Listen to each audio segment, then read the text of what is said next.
Okay, so purihin ng Panginoon mga kapatid sa ating pong pagtutuloy ng ating pong lesson today as we continue to learn from the Lord dito sa ating pong The Bible Unpacked Comprehensive Bible Study. Nandun pa rin tayo sa ikatlong booklet ng ating pong lesson at nasa ikalawang bahagi nitong booklet number 3. Natapos natin last time yung letter A, yung sub-lesson nitong topic na ito.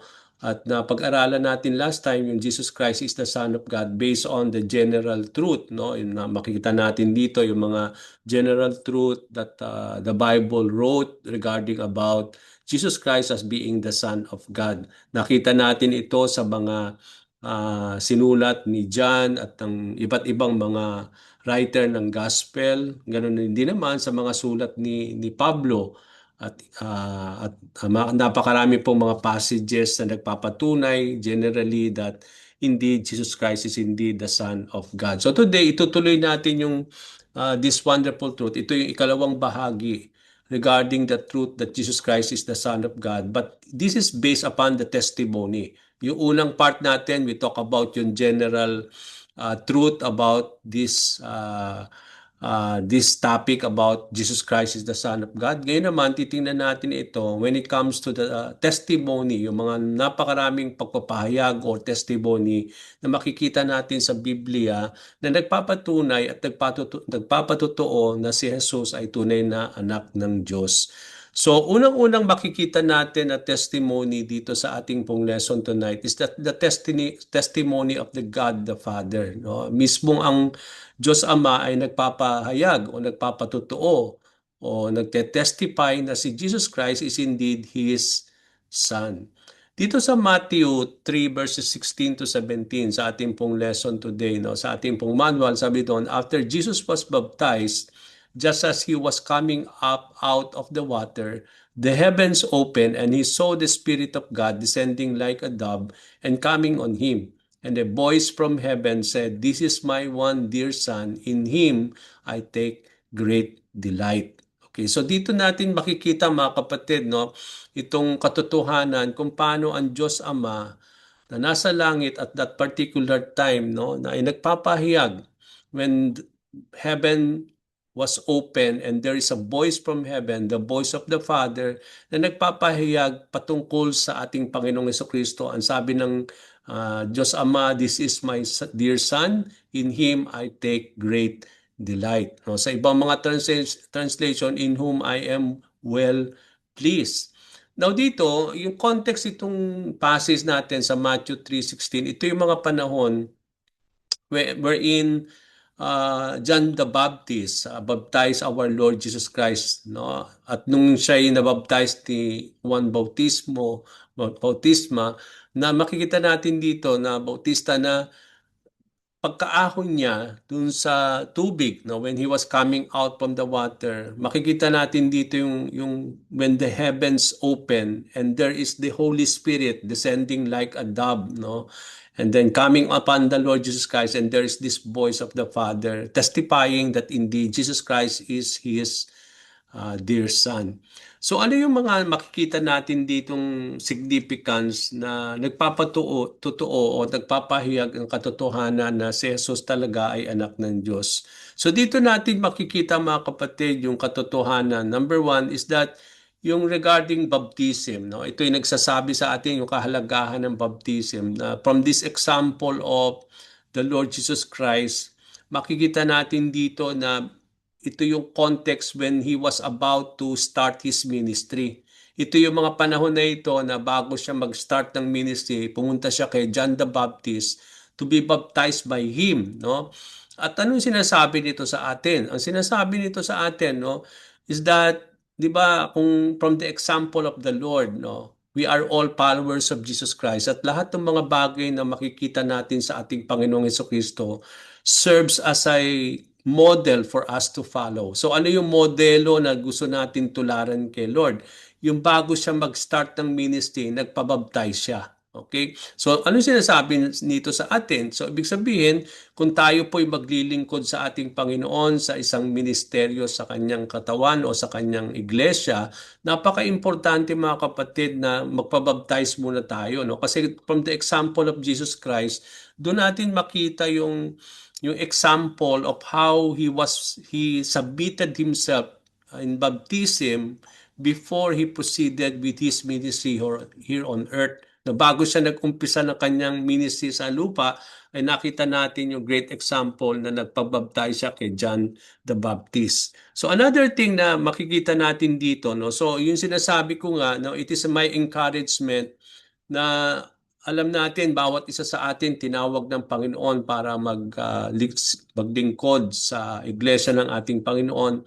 Pero ang encouragement nga natin is that magkaroon muna tayo ng baptism, no? As what Jesus Christ set an example for us to follow before we may able to be part of any ministry in the church. Another thing makikita natin dito sa verse na ito is that hindi lang yung testimony ng Diyos Ama, kundi makita natin yung approval at empowerment ni Lord dito sa passage na ito. Yung approval came from the Father. No? Doon natin makita the voice of from heaven, at itong voice na ito ay galing sa Diyos Ama na nagpapahayag na si Jesus ay kanyang tunay na anak. No, na talagang nalulugod siya sa kanyang anak na si Jesus. Hindi lang na makikita natin dito sa passage ito yung approval ng Father regarding Jesus Christ as His Son na nagpapatotoo na si Jesus ay kanyang anak, kundi makikita din natin yung empowerment. Dahil sabi nga natin no kanina na itong baptism nangyari ito bago mag-proceed o bago siya mag-umpisa ng kanyang ministry.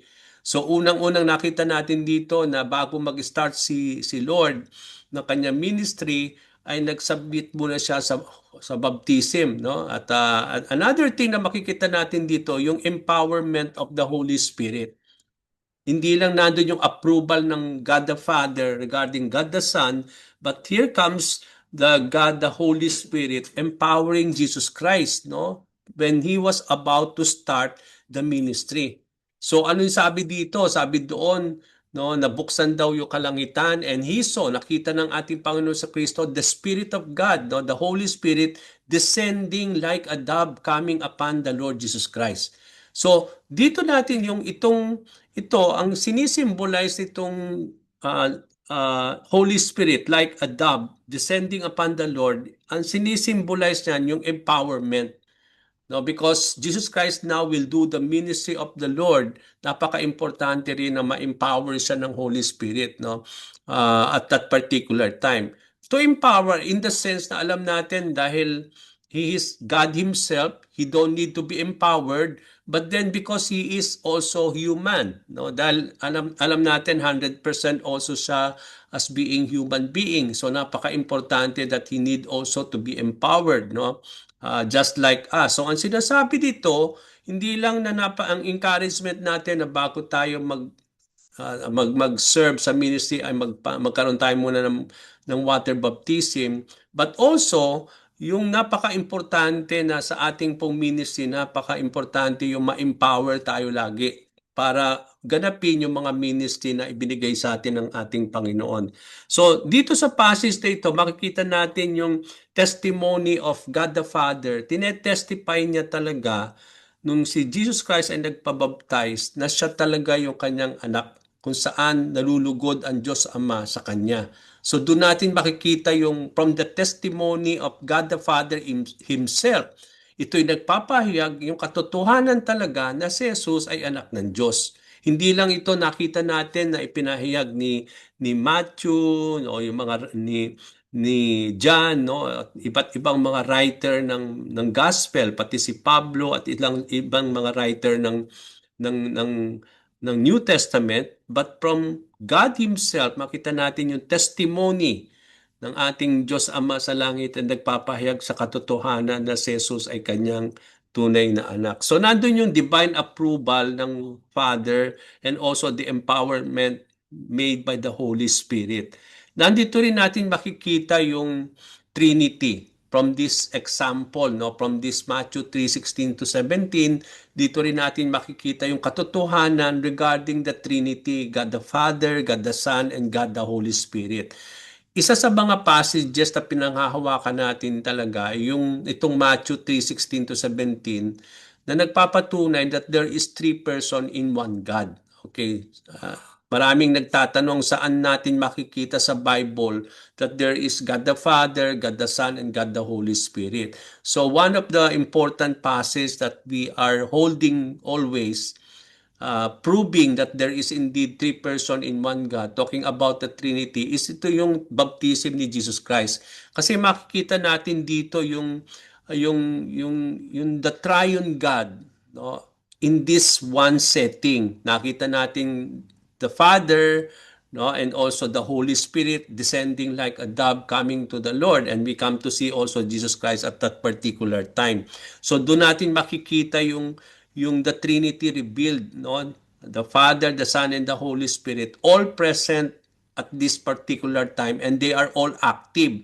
No, active siya in the sense nakita natin yung Holy Spirit descending kay Lord. Nandun din yung voice of the Father in heaven, and we come to see also God the Son present at that particular time.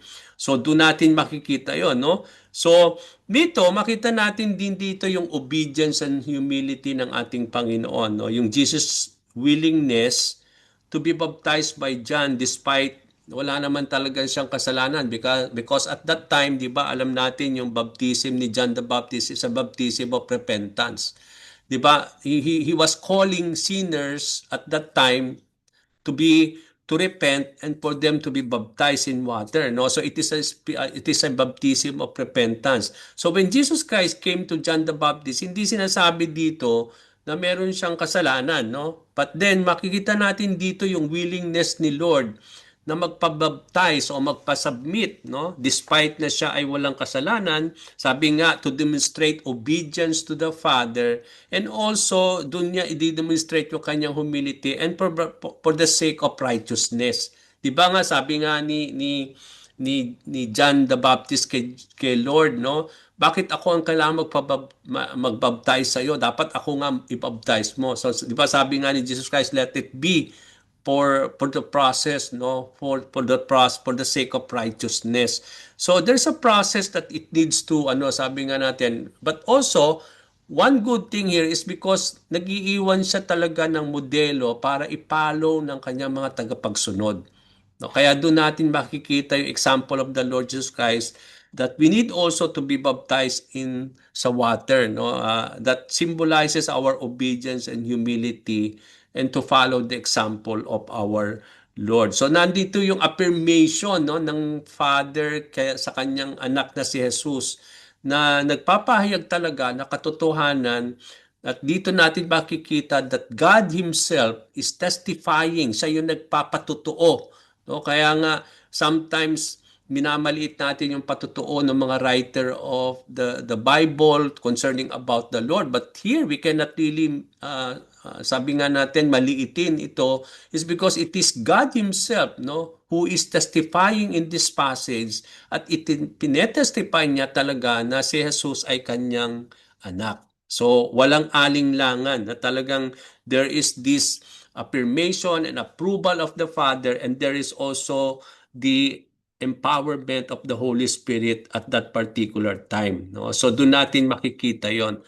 So also, we come to see also from the example of the Lord, yung public declaration of faith. No? Dito natin makikita na yung baptism is a declaration of our faith. No? Dito natin makita from the Lord yung kanyang declaration of His mission. No? Similarly naman, tayo bilang mga disciples of the Lord, itong ating water baptism is our public testimony or public declaration of our faith and also our commitment to follow Jesus Christ, no, as being His disciples.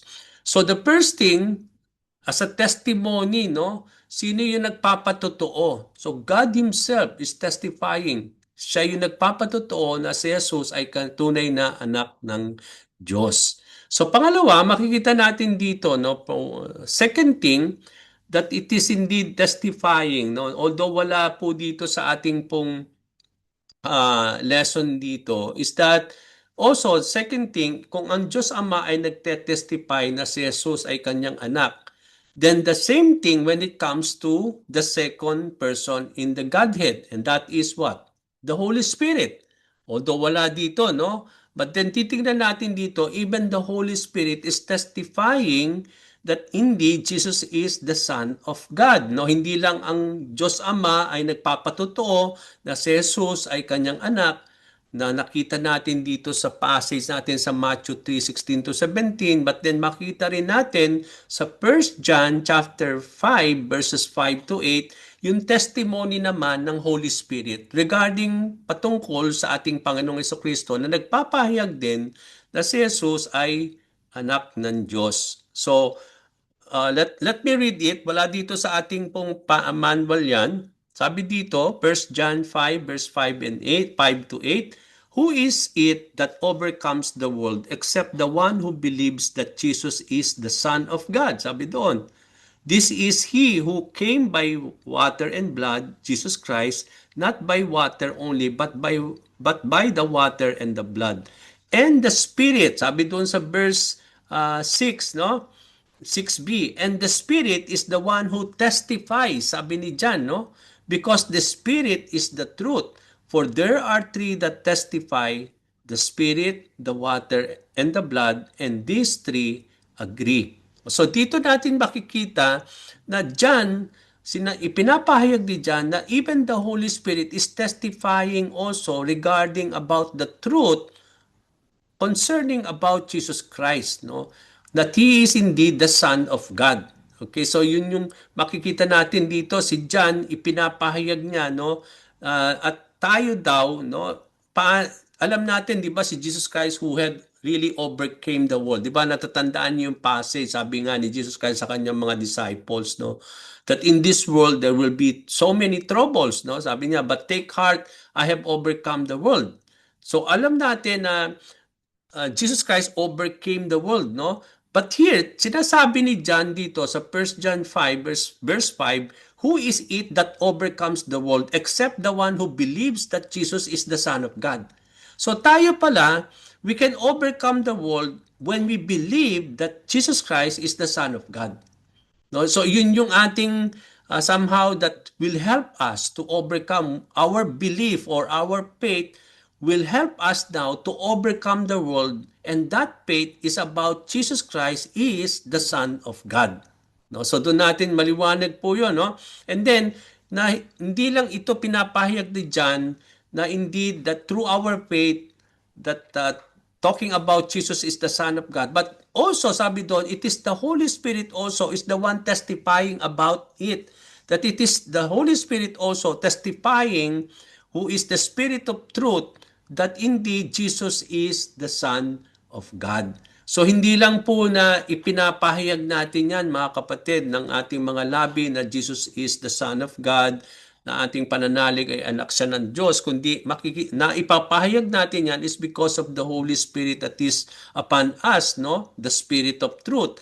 That's why it is the Spirit who is testifying also through our spirit that, and we are proclaiming it with our mouth, that Jesus Christ is indeed the Son of God. So, doon natin makikita, no, there is the dual witness of the water and the blood. No, sabi dito ni John, no, sabi doon, this is he who came by water and blood. So, pinapahayag dito ni John na when Jesus Christ came, he came by water and blood. And who is that? Jesus Christ. And then sabi niya, not by water only, but by water and the blood. So hindi lang siya pumarito by water, but both water and the blood. So anong ibig sabihin nito? Anong sinasabi dito ni John, no? When we talk about Jesus Christ came by water and by blood. Yung Jesus baptism, ang tinutukoy dito, yung water dito, yung Jesus baptism. No? That He came and submitted Himself. Doon nga, kanina sa Matthew 3:16-17, no, yun yung testimony that Jesus Christ opened. No? Sabi nga natin, Jesus Christ, sabi nga natin dito, came by water and by blood, no? So doon natin makikita yung water na tinetestify dito ni John, yung kanyang testimony nung nakita niya nagpabaptize si Jesus Christ, no? So yung water na sinisimbolize dito, yung baptism ni Lord. Yun namang kanyang blood talks about the cross or the crucifixion. So itong dalawang to, yung water, yung blood, ang sinisimbolize ng water, yung water baptism o yung baptism ni Jesus Christ at yung blood naman sinisimbolize naman nito yung cross o yung crucifixion, yung death of the Lord. Ito ay foundational event na nagpapatotoo sa divine mission at identity ng ating Panginoong Jesucristo. So hindi lang yung si John ay nagpapatotoo na tayo rin nagpapatotoo tayo dahil sa ating pananalig, no? That indeed through our belief and our faith, ito'y nagpapahayag sa atin na si Jesus ay anak ng Diyos. So hindi lang 'yon. Ang nagpapahayag din dito yung katotohanan, sabi nga natin, yung witness ng blood and water. Yung water nagsisimbolize ng Jesus baptism, yung blood talks about the crucifixion or the cross. So itong dalawang ito, yung baptism ni Jesus Christ at yung crucifixion of Jesus Christ, are two foundational event na nagte-testify regarding about the divine mission of the Lord at yung kanyang identity as being the Son of God. So, ang sinasabi nito, believers are called to recognize and affirm this truth in their faith journey. Kaya nga napaka-importante yung ating pananalig, mga kapatid. Because sabi doon, as we continue to believe that Jesus is the Son of God, we will able to overcome the world, no? We are able to overcome the world by our faith. Di ba? Yung last Friday, last Sunday, di ba? Sinabi ko nga, that we are able to overcome, we become overcomers of this world, we become more than conquerors by what? By our faith in the Lord, isn't it? So doon natin makikita that we become overcomers of this world when we continue to believe. And what do we believe? That Jesus Christ is indeed the Son of God. So ito raw ay nagpapatotoo, hindi lang yung crucifixion, hindi lang yung Jesus baptism na nagte-testify regarding the identity and the mission of the Lord, but also makita din natin the Holy Spirit is testifying, no? Nagwi-witness, yung the Holy Spirit is the ultimate witness to the truth of Jesus Christ. Kaya nga dito, alam natin the Holy Spirit is the Spirit of truth. Hindi siya magsisinungaling. So, dahil siya yung espiritu ng katotohanan, lahat ng pawang kanyang sasabihin ay katotohanan. At dito natin makikita na ipinapahayag ng Holy Spirit, who is the Spirit of truth, regarding the identity of Jesus Christ as being the Son of God. Okay, so doon natin makikita yung witness of the Holy Spirit regarding the truth that Jesus is indeed the Son of God. Okay, so yung importance ng testimony. Just as the Spirit testifies to Jesus' identity, believers are encouraged to share their testimony of faith grounded in the truth of the gospel. So tayo rin, nagpapatutuo tayo, no?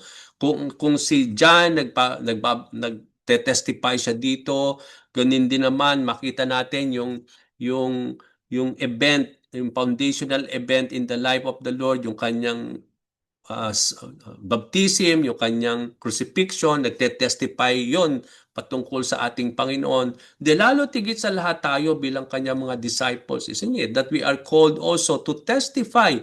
Kung dito ang mga pinag-aaralan natin, yung nagte-testify na si Jesus ay anak ng Diyos, lalo tigit sa lahat tayo bilang mga anak ng Diyos, bilang mga tagapagsunod ng ating Panginoon na merong banal na Espiritu sa ating pong buhay, ay tayo po'y tinawag din ng Panginoong Hesukristo to testify about Him.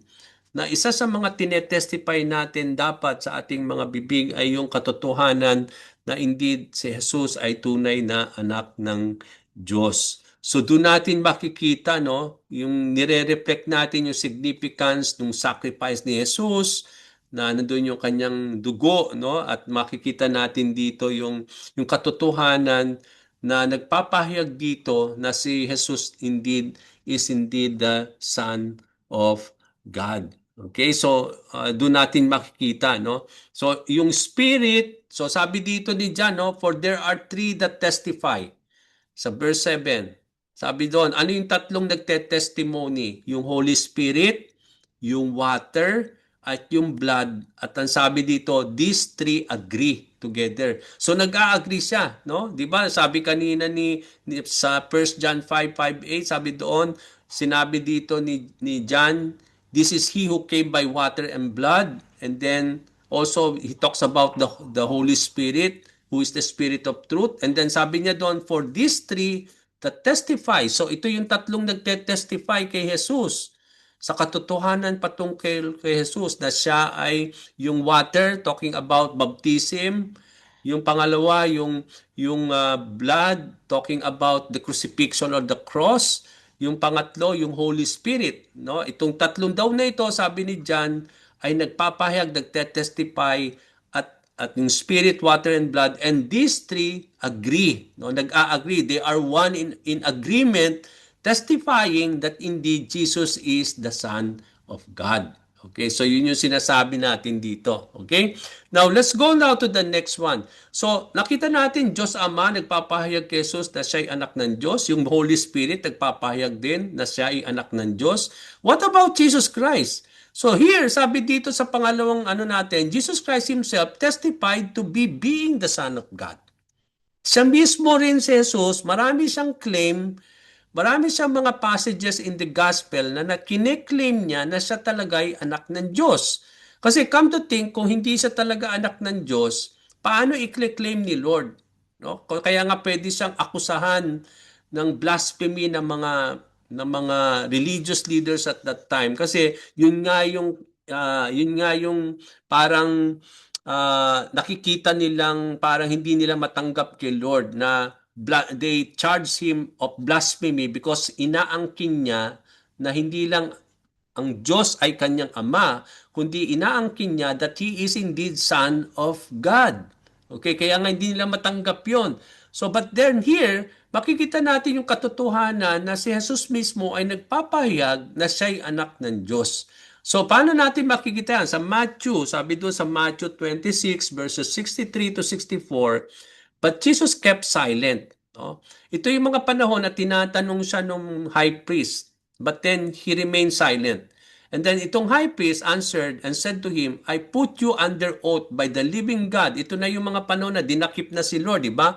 Si Lord dinakip na itong mga religious leaders, and then idinala siya sa high priest. No? At nung dumating si Jesus dun sa high priest, ini-interrogate siya nung high priest, no? At isa sa mga tinatanong niya si Lord, but then hindi sumasagot si Lord.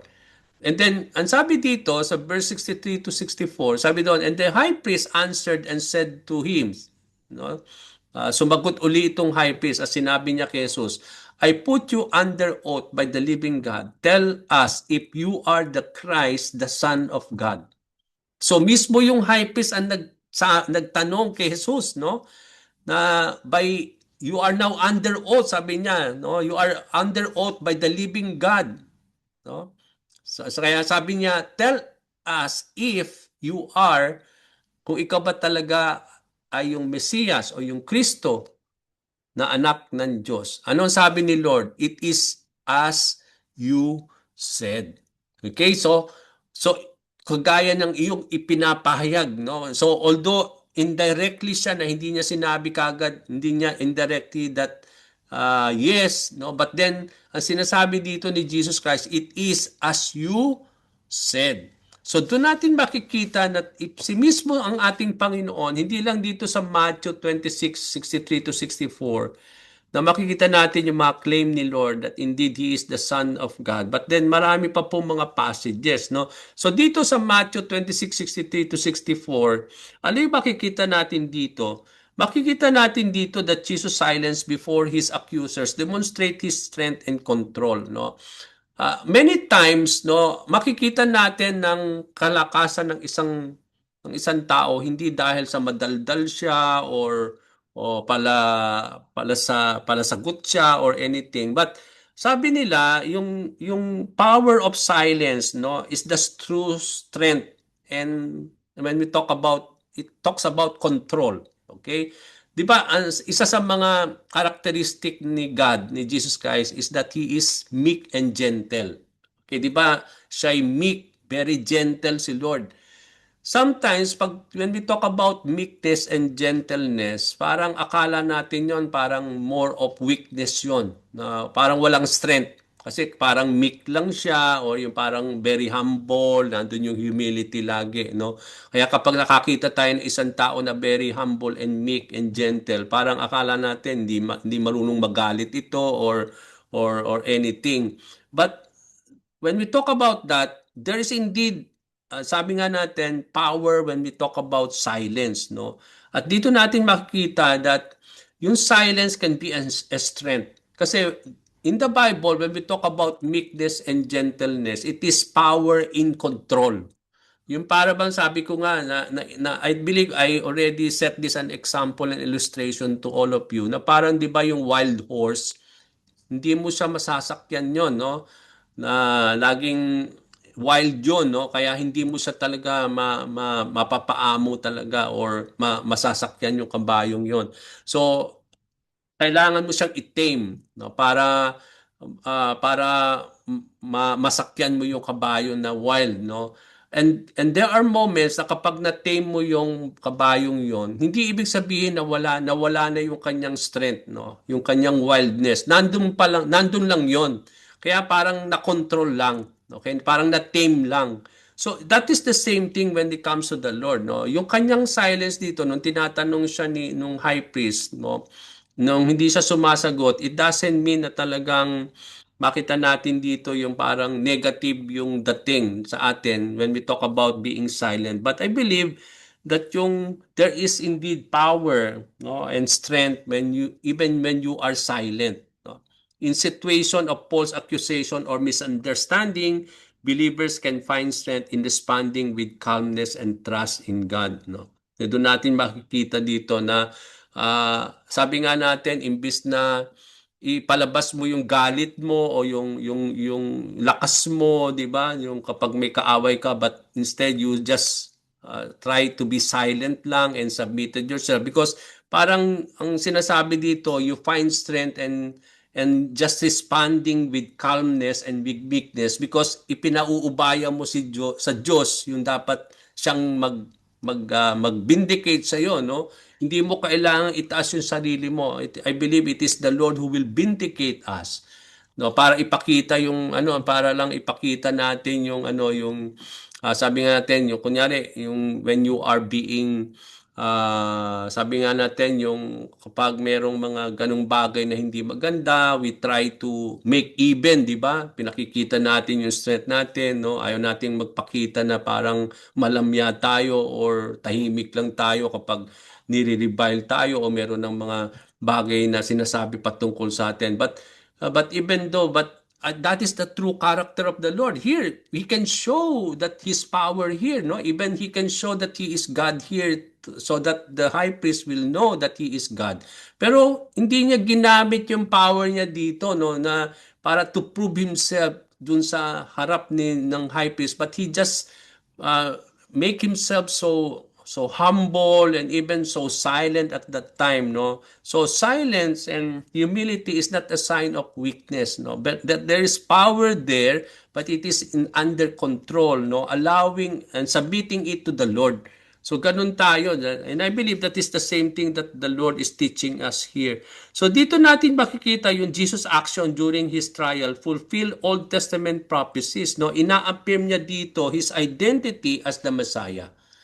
Maraming na isulat na, 'di ba, in the Old Testament times, na karamihan sa mga isinulat patungkol sa Mesiya ay na-fulfill. Na si Jesus talaga yung Mesiyas, hindi lang siya yung Mesiyas, kundi siya yung anak ng Diyos.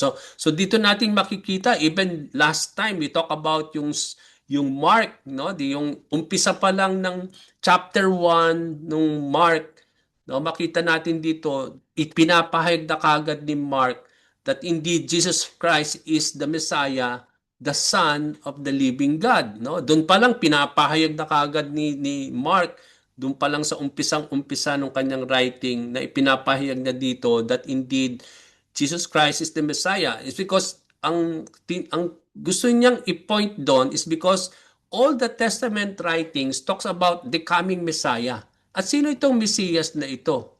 So, pagdating sa New Testament, doon nga nila pinopoint yon na yung lahat ng mga naisulat patungkol sa Mesiya ay it has been fulfilled in this man Jesus Christ. No, yun yung pinoportray nila, ipinapahayag nila, tinetestify nila na si Jesus ay tunay nga na siya ay Mesiyas at siya yung anak ng Diyos. So, dito natin makikita yung mga affirmation ng lahat ng mga natupad ng mga prophecy, no? Nagpapahayag na si Jesus talaga ay yung Mesiyas at siya yung talagang anak ng Diyos. So, kailangan lang natin dito makita natin yung silence ni Jesus Christ. He truly submitted himself. Laging niyang sinasabit yung sarili niya sa Diyos Ama. Isn't it? No, even yung nakapako na siya sa cross, di ba? He can show his strength, he can show his power even on that cross, pero 'di ba? He came here to die, no? So kailangan niya isabit yung sarili niya doon sa kalooban ng Panginoon, ng Diyos Ama sa langit. So doon natin makita yung humility, nagtiwala lang ang si Jesus sa kanyang Ama doon. So doon natin makikita dito, no, yung how he trusted his father at yung doon natin makikita rin yung affirmation ng identity dito ni Lord, no? Jesus' response to the high priest is a clear affirmation of his identity as the Messiah and the Son of God. So hindi lang ito tinetestify niya na siya yung Mesias, but then also ina-affirm niya yung sinabi nung high priest that he is the Son of God. Okay, dalawa yung sinasabi dito ng high priest. No, tell us, ikaw ba yung Christ? And then, are you the Son of God? So Jesus Christ here both is claiming, as you had said, I am the Christ, not only the Christ, but I am the Son of God. So doon natin makikita that Jesus Christ, ina-affirm niya yung kanyang identity, kagaya ng sinabi nitong high priest na siya talaga ay ang Mesiyas at ang anak ng Diyos. Okay, so doon natin makita natin dito yung testimony of the Lord Jesus Christ himself. So nakita natin from our lesson, no?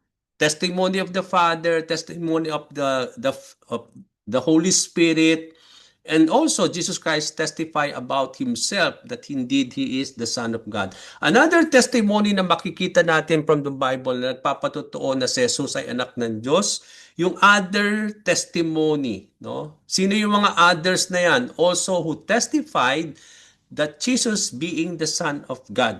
Si Mark nga sa chapter 3 verse 11, when the evil spirit saw Jesus Christ, they fell down before him and shouted, "You are the Son of God." Come to think of this, no? Even yung mga masasamang espiritu, ipinapahayag nila na si Jesus ay anak ng Diyos. Come to think of that, evil spirits ito sa Mark 3, ipinapahayag nila na si Jesus ay anak ng Diyos. So when the spirit, nung nakita ng mga masamang espiritu si Jesus, anong nangyari? They fell down before the Lord. No, they fell down, no? And then as they fell down before the Lord, they shouted, "You are the Son of God." So hindi lang ang Diyos ang nagpapahayag, even yung mga evil spirit, ipinapahayag nila ang katotohanan na si Jesus ay anak ng Diyos. Nire-recognize nila yung authority. Kaya they fell down. When they fell down, ina-acknowledge nila yung authority ni Lord sa kanila bilang mga nilikha din ng ano. 'Di ba alam natin yung mga evil spirit, ito yung mga fallen angels, no? Na nakasakasama ni Lucifer na who were fallen. They will fallen back here on earth, no? At doon natin makikita dito that even the spirit, they acknowledge the authority of the Lord as being the Son of God. So ganun din tayo, no? Kung ang masasamang espiritu, they ina-acknowledge nila yung lordship, yung authority ni Christ at ipinapahayag nila na siya'y anak ng Diyos, di lalo tigit sa lahat tayo bilang mga tagapagsunod na merong banal na espiritu ng Diyos sa atin. So, dapat ganun din tayo na we fell down before our Lord Jesus Christ na sinisignify nito yung ating recognition ng kanyang authority sa ating buhay, no?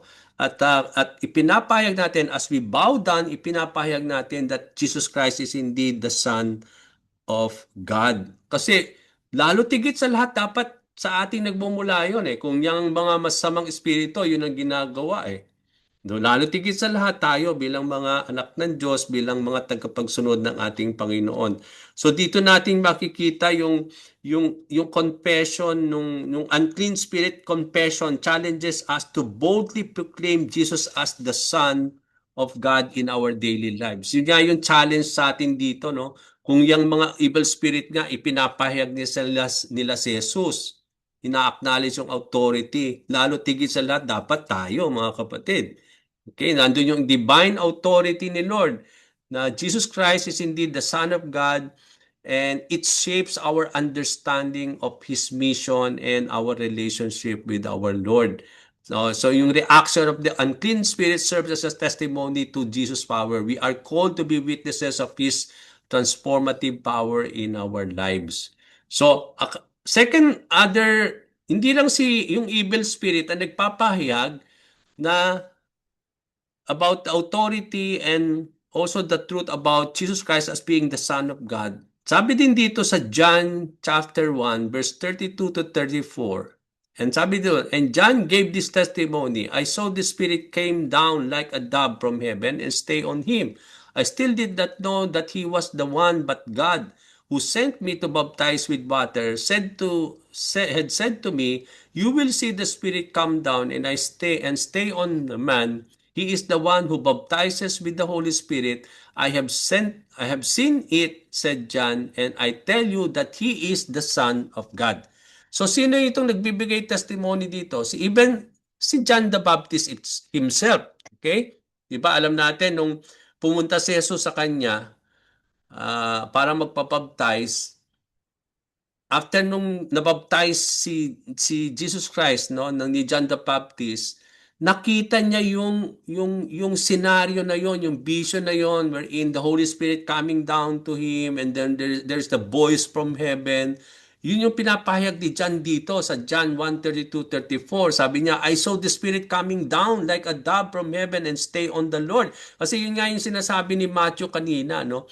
At dahil nandun si John the Baptist, siya yung nagbaptize kay Jesus Christ. So nakita niya yon, yung scenario na yun, that there is the dove of the Spirit of the Lord coming down from heaven. Now, nung di ba alam natin si John the Baptist mas nauna siya kay Jesus Christ. Siya yung forerunner ni Lord eh. Okay? So, nung tinawag si John the Baptist to become the forerunner of the coming Messiah, hindi niya alam kung sino itong Messiah. Hindi niya alam kung sino yung kanyang na talagang kanyang ipapahayag, no? Yung na talagang siya yung forerunner nga nung Messiah o nung Christ. But then hindi niya alam kung sino yun. Kaya nga sabi niya dito sa verse 33, I still did not know that he was the one, but God who sent me to baptize with water said to me, you will see the Spirit. Yun nga yung palatandaan na sinabi ni God sa kanya na kapag nakita mo yung Spirit coming down to a person, when that Spirit stay a man, he is the one who baptized with the Holy Spirit. Kaya, nung hindi pa yan niya nakikita at binigyan siya ng clue ni God na ang kanyang, na kapag binautismohan niya isang tao and makita niya yung Holy Spirit coming down upon that person, siya yung magbabaptize with the Holy Spirit. At nung nakita nga niya si Jesus at nakita niya yung dove descending upon the Lord, yun niya naranasan at doon pa lang niya nakita na nagpapatotoo siya na si Jesus pala yun. That I am seed it, sabi niya. And I tell you that He is the Son of God. Not only Jesus Christ will baptize with the Holy Spirit, but He is indeed the Son of God. So dito si John mismo, no, nagpapahayag ng katotohanan na talagang sabi nga natin na siya talaga ay ang na siya yung tinutukoy ng Diyos na na na na sabi nga natin na who will be baptizing with Holy Spirit, and that indeed He is the Son of God. At sino yun? When you see, sabi ni God, when you see the Holy Spirit coming upon that person, so that is the one that I am saying to you. Yun yung sabi ni God. Kaya nung nakita niya si Jesus Christ, and seeing the Holy Spirit coming upon him, so yun yung fulfillment na sinasabi ni God na pinapayag na ngayon ni John the Baptist that indeed Jesus Christ is that man who was preparing by God, that he will baptize with the Holy Spirit, at that indeed he is the Son of God. So doon natin makikita yon, no? So doon natin makikita talaga yung katotohanan that yung mga evidence na nagpatotoo na na talagang nagpapahayag, even the Holy Spirit is testifying that Jesus Christ is the Son of God. Even John the Baptist was testifying that Jesus is the Son of God. So what else? Yung number 4 is that Jesus Christ's deeds are evidence that He is the Son of God. Ano yung mga ebidensya na nagpapatotoo na si Jesus ay anak ng Diyos? Yung kanyang mga ginawa, yung kanyang mga deeds. Okay? Yung Jesus Christ, what He has done, ito yung mga evidence that indeed He is the Son of God. Sabi po sa John 20:30-31, now Jesus performed many other miraculous signs in the presence of the disciples, which are not recorded in this book, but these are recorded so that you may believe that Jesus is the Christ, the Son of God, and that by believing you may have life in His name. So, dito, yung these are recorded, nire-refer dito yung mga miraculous signs that John did not record. Kung isusulat daw ni John lahat yung mga miraculous sign na pinerform ni Jesus Christ, hindi mag-uusto lahat 'yon, no? Ibig sabihin, hindi kayang ilaman dun sa kanyang gospel. Kaya sabi dito, no, kahit hindi naisulat lahat yon, pero tinetestify niya na napakarami pang mga ginawa si Lord ng mga miraculous signs na hindi ko naisulat dito. Sabi niya.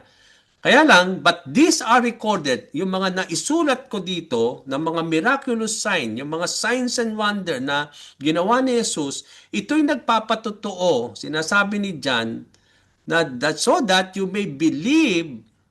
Sinulat niya raw yung mga miraculous na sign na yon na ginagawa ni Lord, na nakita niya, na witness niya noong mga panahon na siya ay kasama ni Jesus, at yung sinulat niya, so that anong purpose? Bakit niya isinulat yung mga signs and wonders, yung mga ginawa ni Lord, ng mga miracles, so that you may believe that Jesus is the Christ, the Son of God, and that by believing you will have life in His name, that you may have eternal life in His name. So dito, ipinapahayag ng mga miraculous signs, yung mga ginawa ni Lord dito, yung mga healing, when He raised up Lazarus from the dead, ito'y nagpapatotoo talaga na dalawa rin, no? Nagpapatotoo na siya yung Kristo, Jesus is the Christ, and then second thing, that He is indeed the Son of God.